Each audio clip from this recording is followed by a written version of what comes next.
Rose Corby feels like this part of Fountain Square is a forgotten part of Indianapolis. Nothing grows here. A big tree gives her yard some shade, but beyond that, it sounds like she doesn't have a prayer of a real backyard garden. You can plant flowers. They might come up and might not. You just hope. And Rose says she wouldn't trust vegetables that might grow here. She blames it on bad soil. You have to have healthy soil in order to have healthy foods.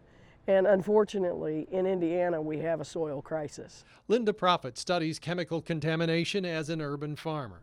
This is her livestock. These are red wigglers. At a place she calls Peaceful Grounds, she sees a crisis in the chemicals absorbed by our yards for years. Years of fumes from factories, exhaust from our cars, and runoff from our homes. An earth sciences professor at IUPUI says to track contamination, imagine a target over Indianapolis, and the bullseye is right on downtown, along with the older parts of the city. That's where contamination is going to be the highest. Then as you move out toward 465, he says, lead levels will drop until they're at about the normal amounts for lead in our soil. The drip line would have been toward the center. Deborah Boyer is in charge of an urban garden task force in Fountain Square. They're planting where a house used to be. It's usually within 3 feet of the house where you're going to get the highest lead amounts. They tested this property and found levels of lead that generally exceed the average for even urban soil, and that's why they took precautions with planting here.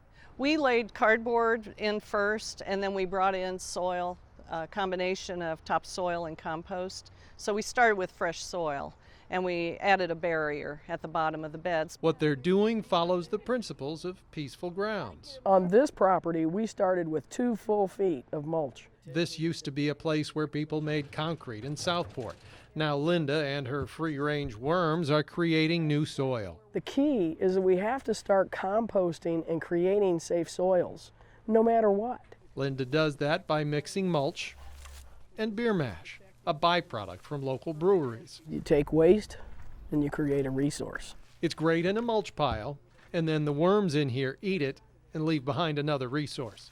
What goes in a worm could be toxic, but what goes out of worm is perfectly organic. In polite terms, Linda calls this worm castings. They eat their body weight per day, and they cast their body weight per day. That casting is our fertilizer. It's collected in here, back in the shop, slowly, a little like panning for gold. It's from waste to gold. They call this black gold. Linda can spray it here at Peaceful Grounds or just let the worms do what they do on their own. You can produce more food in smaller places because it has a very intense, nutritious environment with which to grow. And some of these techniques compensate for the years of contamination. As you think about putting your garden in, you always need to have your soil tested. It all starts with the soil. If you don't have good soil, you're not going to have good food. Remember Rose Corby? She's heard that story, and she's a believer. That's what we need in our neighborhood.